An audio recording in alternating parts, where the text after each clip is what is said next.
Welcome to Spotlight on the Arts. I'm Patrick Christiano, your host, the publisher of TheaterLife.com, a website for theater buffs covering Broadway and off-Broadway theater. And I'm coming to you from the LTV studio in Wayne-Scott, where I have a really cool guest, the new executive director of the Animal Rescue Fund of the Hamptons, Kimberly Nichols. Kim, welcome. Thank you. I'm thrilled to be here. Oh, we are thrilled to have you because the Animal Rescue Funds of the Hamptons is one of my favorite nonprofits, and I wear my sweatshirt. It's one of my favorite sweatshirts. Love to see that. That. So, and I also brought Miss Plum. Let's introduce Miss Plum. She's Come one over of our here. rescues. Miss Plum is up for adoption, so we She want is. everybody to meet Miss Plum. She's about 12 weeks old. And I gotta she, get a picture in the she- camera. There you go. Camera, can you look right over there, please?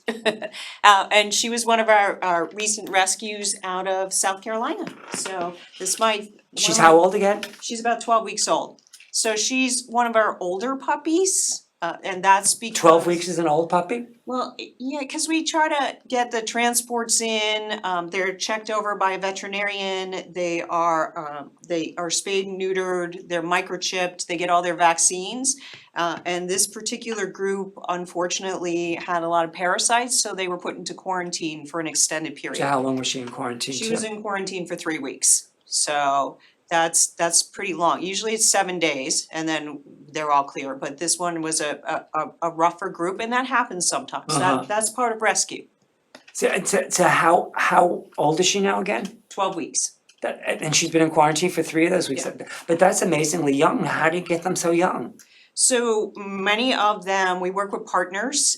This one is Fostering Foster. They're one of our closest partners, and they're based out of South Carolina.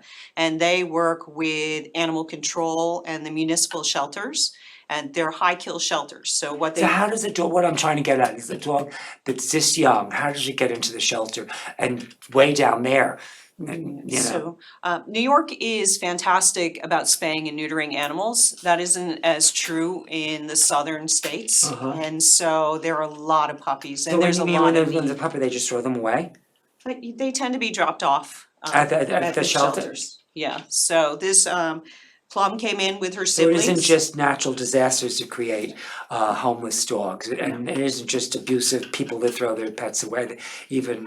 No, there's just such a high number of dogs and cats. So, and there's a need up here. People want to adopt, so it works actually really well for us to work with these rescue partners. Especially when they're young, yeah, because people want young, they prefer young. And we also take older dogs too. So you get the puppies and then you take a few of the older dogs, and we do what we can to help rescue as many dogs as possible. No, that's wonderful, that's wonderful. So let's talk, if they want Miss Plum, and I love her name, she's from Clue. From She's Clue, yes. Miss Plum, I used to love that Yes, game, I think I still have it in my basement somewhere. Do you play it anymore? I do actually. We'll have to make a party. Oh, that would be fun. So anyway, if anybody wants Miss Plum, what do they do? So any cat or dog, you go to arfhamptons.org and you can look through the variety of animals that we have, and that's constantly changing as rescues come in. So we do some of these transports from the south, and then we also do local rescues. So the majority of cats that we have come from the local area. We try and get them as kittens so we can socialize the feral cats and then get them adopted into great homes. Some are owner surrenders. So for whatever reason, they can't care for their animal anymore. They may have lost their housing. It may be an issue of not being able to afford it. It could be behavioral issues. But the one thing that A.R.F does is no questions asked, we will take in an animal. Let me tell you, and for people that don't know, A.R.F is on Daniel Holt's Road. What's the address exactly? 124 Daniels Hole Road. And you have how many acres there? We have 24 acres. 24 acres, and they have recently gone through a renovation of the space, and they have now maxed out the lot usage. So they've built as much as they can, and you've built all of these facilities to train animals. Tell us about the new facility. So A part of the renovation was redoing the existing space, so our kennels are now at ground level. Before they used to be below ground for those who visited. Now they are right at ground level, and all the dogs have indoor and outdoor space, individual kennels. That's fantastic. And then outside of that are play rings for them so that we can do a lot of socialization.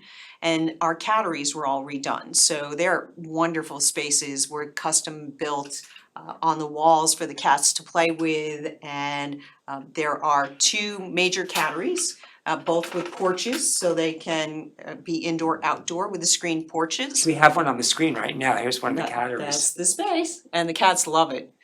And then we have a kitten room also, where people come in every day and they socialize the kittens. And for those who have worked with ferals, this will sound familiar, but the others, they're not so friendly when you first rescue them. But they get used to human beings, and then they start to love people, and it's amazing how quickly a kitten will be a little spitting kitten to a purring, affectionate cat. I have a curious question. Like a cat that's been feral for a long time, can you make that? Can you train him to be? Probably not. Okay, I didn't think so. I was just curious. There are feral colonies out here, and they're exceptionally well managed. So this side of the How do canal, they manage them? volunteers. It's Wow. incredible volunteers who go out and feed these cats. They trap them so that we can spay and neuter them. Then they tip the ear, and then we'll release them back into the colony. Unfortunately, some of the cats in that group are, people have dumped a house cat there. So those we know are socialized and they tend to be friendly. Those we'll find a home for. But the How can feral you tell? cats. You can, because they'll be friendlier. It's Yeah, obvious. as soon as you get near them, You'll know. they'll let you know. Okay. Yeah.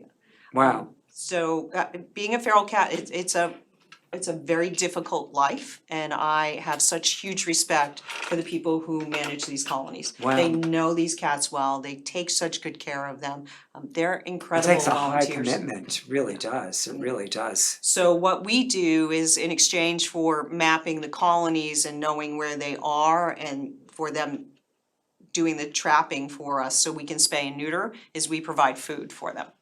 So, and then the other thing that we do, which is very important, is we do a lot of collection of dog and cat food. And we do the collection and then we distribute it out to the local food pantries. Because for us, the most how do you important collect it thing all? is for animals to remain in the home. Mhm. And so if people have trouble Miss Plum. and may need and may need to go to a food pantry, they probably need pet food too. So we wanna make it as easy as possible for them. Come here, come here, come here. Miss Plum is moving around. She's just a sweetheart. She's got the Come here, attention span of come a here, puppy. Come here, come here, come here, come here, come here. Oh, okay. I don't want to push her. She's a little frightened. I saw. So that's part of being the puppy and the socialization process, and that's why our volunteers are so important. So we have literally hundreds of volunteers that come to socialize the cats or the dogs, and they're walked twice a day. They spend time in the puppy room with them. We also have some very brave volunteers that do shy dog training, and those are dogs that have been through a lot of trauma and are afraid of people. So it starts with just sitting in a room with them, and then they get closer and closer as they get to know you. And it's amazing to see a dog change over time, from fear to looking forward to seeing that person. It's almost like a human that's been traumatized, and then you Very much so. grow out. Yeah. You know, and it's all a process too.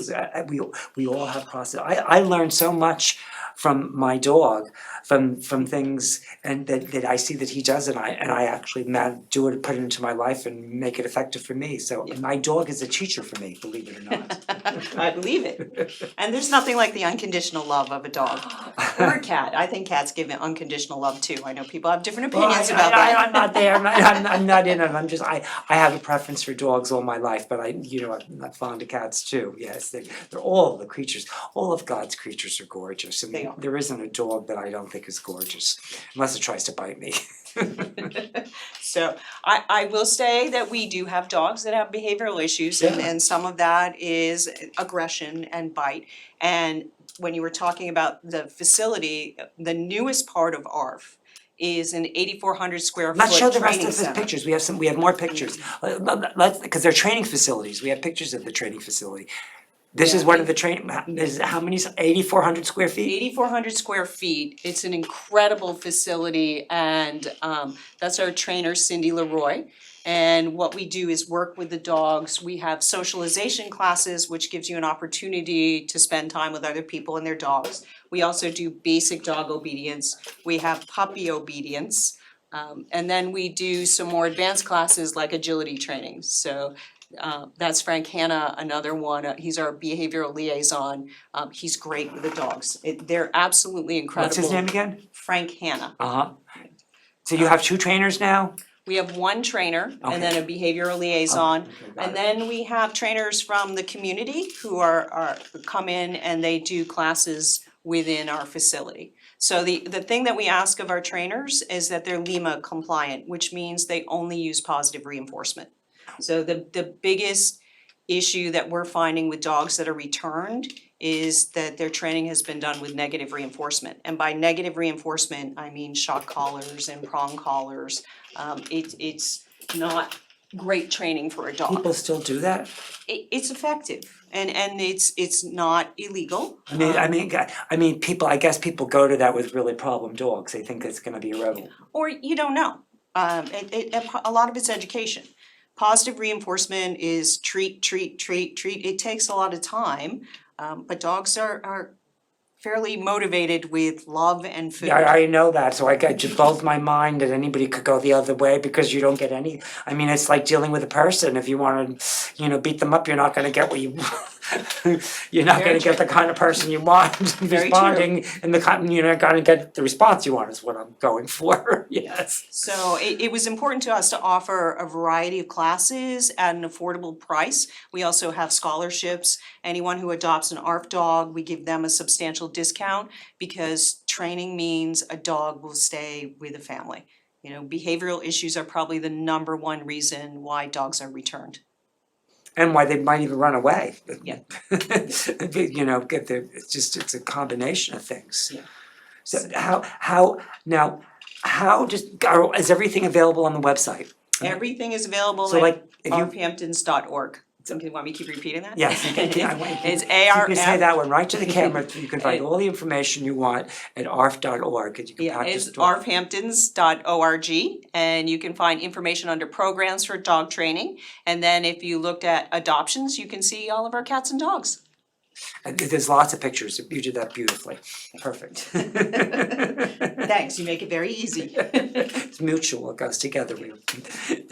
And how is Miss Plum doing? She's doing good, because she's got puppy attention span, but she's doing exceptionally well. She's not showing up good on the camera though, she seems like she's much cuter. Oh. Her face, I don't see her eyes as well on the camera that I wanna see. Okay, I- Miss Plum, I- you wanna, I want someone to adopt Miss Plum, cause she's so sweet. So, one of the other, I wanted to bring Miss Plum because she is the success of our partnerships. So I talked about fostering Foster, Right. but once she got here, right now, A.R.F doesn't have a full-time veterinarian.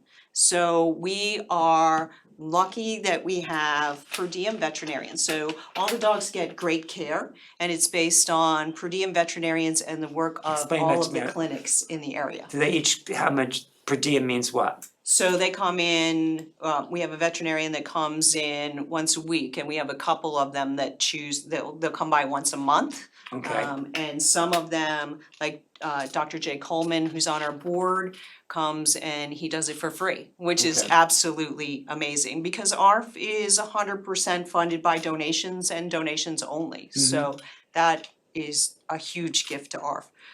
We also have Terry Meekins, who is a concierge doc here in the area. She has spent so much time with us. And Cindy Guasto, who has a private practice in Rocky Shores, who is an incredible surgeon. And then we recently started partnering with Old Town, and Old Town is the one who spayed Plum So Oh. it's amazing how the local veterinarians will help out. I mean, Dr. Tereski is incredible, Dr. Davis is incredible, East Hampton Vet Clinic. It takes, We have a wonderful community we out have here, don't we? such a We're wonderful so community, blessed. and they care so much about the cats and dogs in this area, and they come together to make it happen.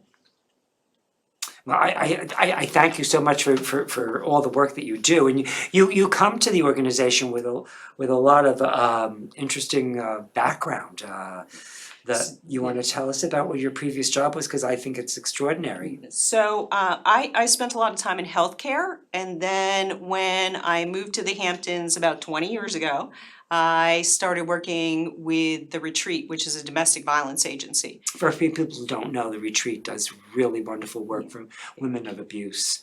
It does. And Yeah, and I was there for a number of years, and then my son was ill for a while, so I left and then came back.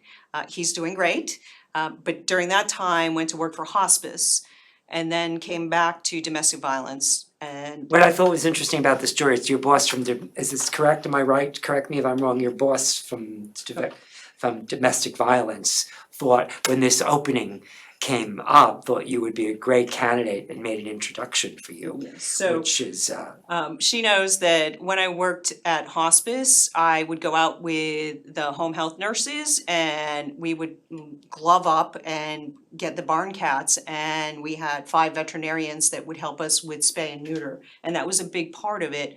Vermonters, this was in Vermont, it's important to them, the whole family is taken care of, and that barn cat is part of the family. So there was that. When at the retreat, one of the issues was, abuse tends to start with the easiest victims, and those tend to be the cats and dogs. And most people will not leave the situation without a safe haven for their pet. And that's an issue, because you can't go into a human shelter bringing a pet with you. So it was finding places for the pets too. So Loretta Davis, who's the executive director of the that's retreat. something I never would have thought about. That's very fascinating to that dynamic and how that played out too. Yeah, if you wanna hurt someone, you're going to go Yeah, after it's like they're those going that at they their love. children too, and the stuff Yeah. like. Yeah, and that's generally when someone will leave in a relationship. When you start to hurt the things that they love, they'll leave to protect them. That's the line. So, saving those who can't speak for themselves has always been hugely important to me, and working for nonprofits. And so when this job at A.R.F turned up, it was a dream. It was everything that I love and care about. And what a great job where I can sit with puppies on my lap and make a difference. And make a difference in the world, and Yeah. make a difference in people's lives and the puppies' lives, and spread knowledge and wisdom and give people training. You get to do all this stuff and have fun and Yes. being of service, and isn't it amazing? It is, and it's such an incredible organization with huge community support. But watching that connection when somebody comes in and makes an adoption, it's a thrill. It really is, and you see the love, and it's fun. They come in and they have something in their mind, and they're absolutely sure what they want, and then something happens, and there's some kind of eye contact, and suddenly they found the perfect match, and it may not even be what they came in for. I love that too. I love when people change their minds about where they're going or what they're doing. And you have so many programs throughout the year and things that you do. Like, every year there's the animal A.R.F walk to the sea, which is something that I do every year, and I love to do. And I think we've won the smooch with your poochka. Me and my pets have won it a couple of times. Well, that was pretty incredible. Would you hear me cheering while you No, were doing no, that? That no. was pretty I'm in incredible. my own zone. So the stroll to the sea was just fantastic this year. We were very nervous because we had to move the day due to rain. It worked out perfect, didn't it? It did. It was such a beautiful day, and we had even more people turn out. So it was. Do you know how many wonderful. people you had? We probably, on registrations, we had 700 people. So Wow. some of them walked virtually, but there were a lot of people and dog lovers there. Wow. Yeah. It was the It was absolutely perfect. The weather was wonderful. And I'm sure the few people that couldn't change, so you lost a few people. But there are probably some people you picked up that couldn't been there Saturday and came on Sunday We instead. had a lot of walk-in registrations that day, and it just, between all of the people who were there to support it as our sponsors, with the tables there, it was just so much fun. And then the competitions, the day just got better and better. And the weather got better and better as It the did. day went on It too. did. It was really a very beautiful day. I like to do that. That's one of my favorite things every year. But you also have a gala up in the middle. Do you know when that's going to be yet or not? So that will be in August, and that's the Bow Wow Meow Ball. And we now have that William P. Rayner Training Center, which it's wonderful for training, but it turns out it is a beautiful space Is for it? events. Oh, And wow. that's where we hosted it this past year, and it was incredible. It just, it How many people- how many- transforms with our volunteers who did the design, and so many people came forward to donate greenery and flowers, and it was a fantasy room. It was gorgeous. And it sounds marvelous. I didn't get to go because we had to go to a wedding, unfortunately, in New York. Which trumped you this year because I've been so many times before. But I'm sorry. We'll come this next year. 2024. It is 2024. our 50th anniversary. The Animal Rescue Fund will be 50 years old in 2024, so we have big plans. Well, you'll have to come back and tell us more about it Okay. just before. And we have a video that we want to show that you told me got a standing ovation It at did. the benefit. It did. Uh, This video features one of our rescues of Sticky, who was found stuck to a rat trap. Sticky's a cat, not a dog, by Yes, the way. Sticky. We want to balance. We have the dog in person. Sticky was stuck in one of those sticky rat traps and found inside a barn, and was starving and stuck. And that's one of the local veterinarians used oil to get the trap off the cat. And one of our long-term rescuers, I think it's all Zoe. in the video. Yeah, Oh, okay, let- let's do that. Sticky was found stuck in a glue trap that had been set for rats. And this poor little thing was found by a good Samaritan. Then he came to A.R.F. and they had to really soak him and bathe him. They do a complete medical checkup on him before it's allowed to go to the home of a socializer. And I'm a socializer. This is my boy, the most adorable kitten you've ever seen, and he is just as sweet as he can be.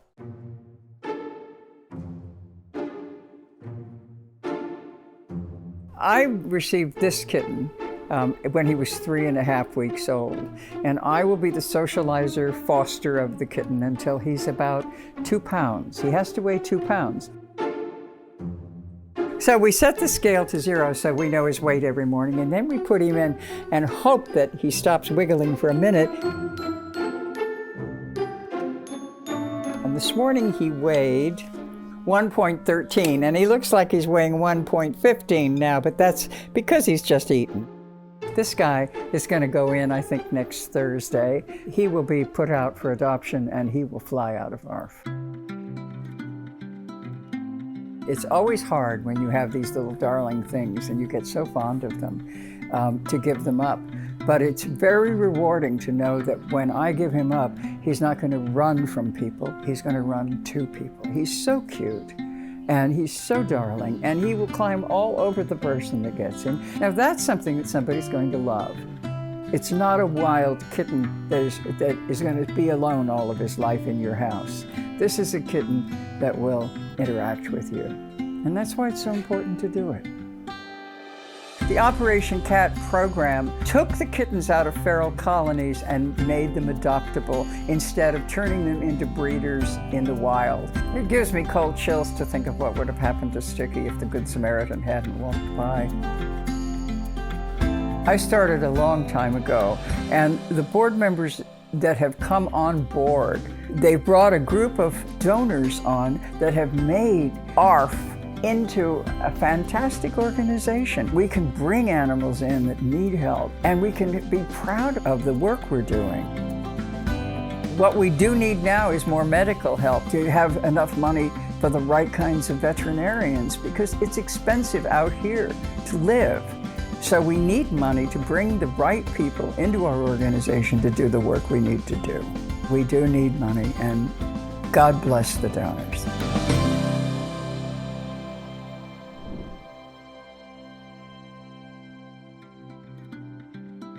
Well, this is a little epilogue, maybe you'd call it a sticky log, because we've decided to keep Sticky. And that means that this is probably our first foster fail ever in the 30 years that we've been fostering animals. I guess we're just a little stuck on Sticky, if you know what I mean.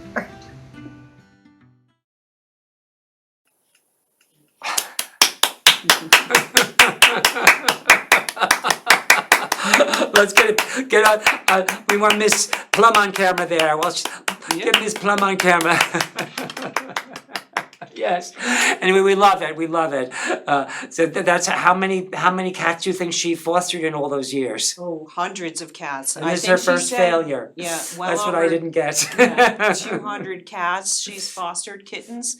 And fostering is not easy. No. I mean, when they're bottle babies, then you have to feed them every few hours, and that's 24 hours a day. So they work hard, and it makes a huge difference for these cats. Oh my God, yes. And but you also you're only right now you're mostly fostering cats, but you said you're going to maybe pick it up and start doing Yeah. dogs soon too. Years ago, we used to do dog fosters.